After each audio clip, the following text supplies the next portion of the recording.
नमो नमः। कारक प्रबोध की इस कक्षा में एक बार पुनः आपका स्वागत है। षष्ठ्यर्थ निरूपणम, इस प्रसंग में षष्ठी के क्या क्या अर्थ होते हैं इस पर हम कुछ विचार करेंगे। संबंध षष्ठी का सर्वप्रथम हम विचार करते हैं और इसके लिए बड़ा महत्वपूर्ण सूत्र है षष्ठी शेषे। ये शेष पदार्थ क्या है? तो कारक और प्रातिपदिकार्थ, इसका निरूपण अष्टाध्यायी के क्रम में हो चुका है और कारकों का और प्रातिपदिकार्थ में जो प्रथमा है उसके अतिरिक्त जो शेष बच गया, जो संबंध है स्वस्वामी भावादि संबंध, उसमें षष्ठी का विधान ये सूत्र करता है। जैसे राज्ञः पुरुषः, तो राज संबंधी पुरुष, इस अर्थ में राज्ञः पुरुषः ऐसा बना। ये स्वस्वामी भावादि संबंध का है, यानी स्वस्वामी भाव संबंध भी हो सकता है। अन्य आदि से अन्य पदों, अन्य प्रकार की संबंधों में भी षष्ठी हो सकती है।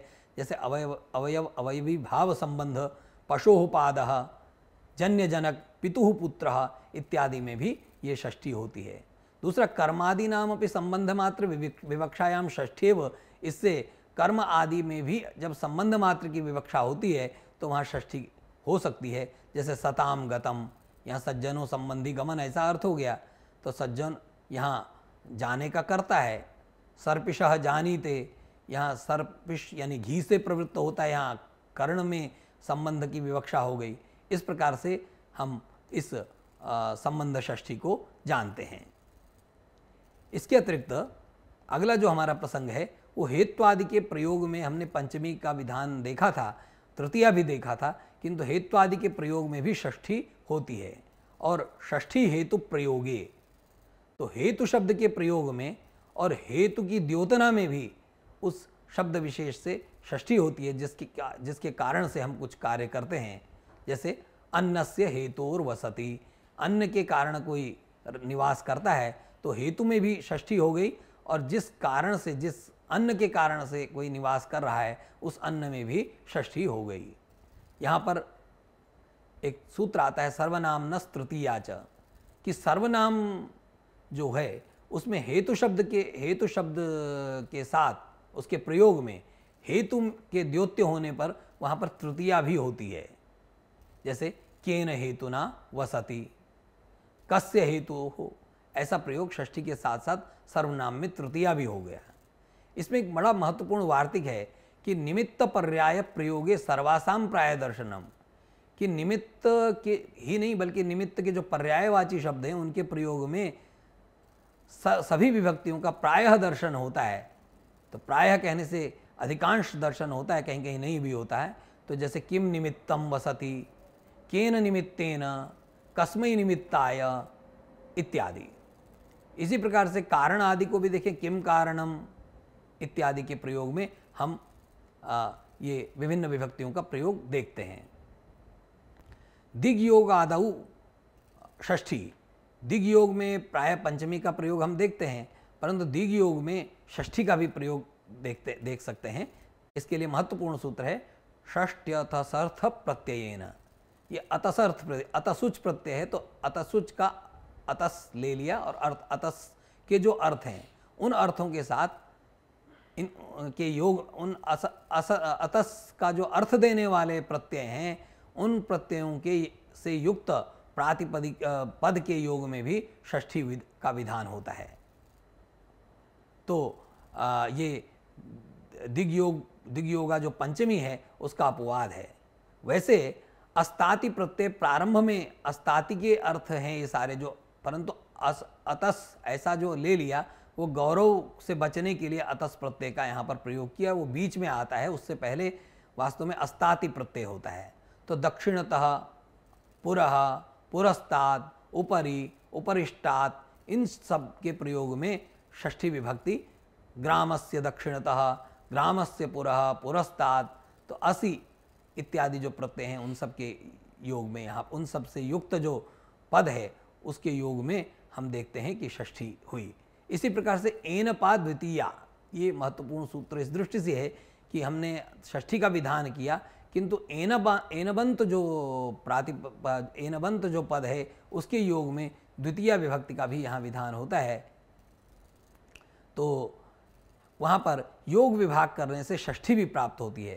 यानी दक्षिणेन ग्रामम और दक्षिणेन ग्रामस्य, उत्तरेण ग्रामम उत्तरेण ग्रामस्य, इस प्रकार का प्रयोग हम कर सकते हैं। दूरांतिकार्थ ही षष्ठ्यन्यतरस्याम, इसमें दूर और अंतिक के जो अर्थ हैं उनके योग में, केवल दूर और अंतिक नहीं, उनके जो अर्थ हैं उनके योग में भी षष्ठी विभक्ति का प्रयोग हो सकता है। दूरम निकटम ग्रामस्य, अभ्यासम ग्रामस्य, समीपम ग्रामस्य, ग्रामाद्वा, इस प्रकार से हम विभक्ति का प्रयोग देखते हैं। एक प्रतिपद विधाना षष्ठी महत्वपूर्ण है, और प्रतिपद विधाना षष्ठी जो है वो उसका महत्वपूर्ण कार्य यह है कि प्रतिपद विधाना षष्ठी न समस्यते, उसमें समास नहीं होता है, और उसमें प्रतिपद करके आचार्य पाणिनि ने सूत्रों को पढ़ा है, इसलिए हम उसको प्रतिपद विधाना षष्ठी ऐसा बोलते हैं। जैसे ज्ञो विदर्थस्य करणे, तो यह अविदर्थस्य कर्मणे का करणे, यानी जो ज्ञा धातु है जानाति जिसका हम प्रयोग करते हैं, परंतु ज्ञानार्थक नहीं होनी चाहिए, उसके कर्ण में शेषत्वेन षष्ठी का प्रयोग हो सकता है। जैसे सर्पिशो ज्ञानम, या सर्पिश माने घी, घी से प्रवृत्ति होती है, इसलिए प्रवृत्ति का कर्ण घी हो सकता है, परंतु कर्ण का शेषत्व विवक्षा में यो विदर्थ, इस सूत्र से वहाँ पर षष्ठी का विधान हो गया। एक अधिगर्थ दयेशाम कर्मणि, अधिगर्थ माने स्मरणार्थक धातु है, अधि उपसर्ग एक धातु स्मरणे जो है, एक स्मरणे धातु अधि उपसर्ग के साथ ही पढ़ी जाती है, तो अधिगर्थ का मतलब हो गया स्मरणार्थक धातुएं। इनके कर्म में भी षष्ठी होती है, जैसे मातु स्मरणम।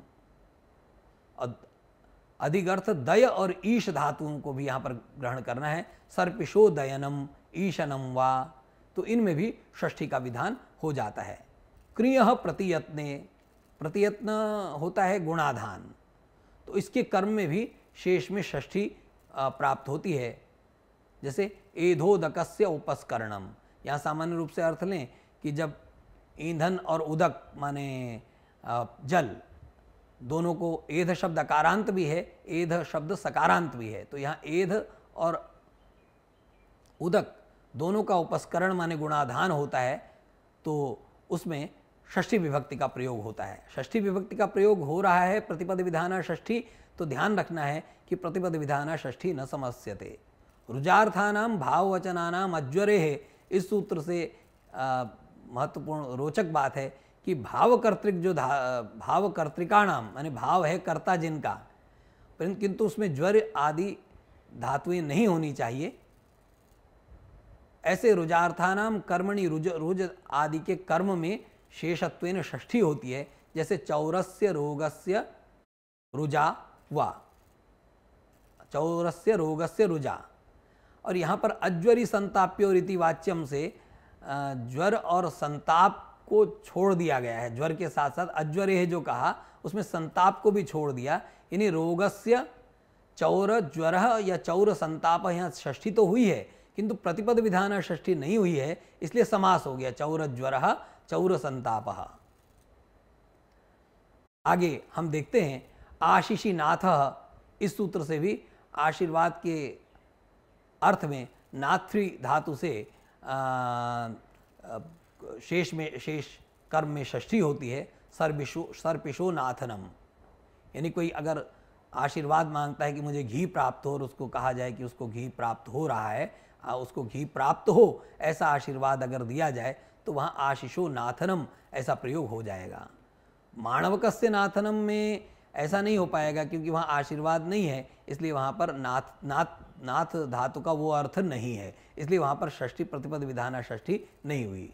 इसी प्रकार से हम देखते हैं कि जासी नाटी आदि धातुओं में भी इसी प्रकार से प्रतिपद विधाना षष्ठी होती है। और कृत योगा षष्ठी भी हम जानते हैं, कर्तृकर्मणोः कृति से कर्ता और कर्म में षष्ठी की प्राप्ति होती है।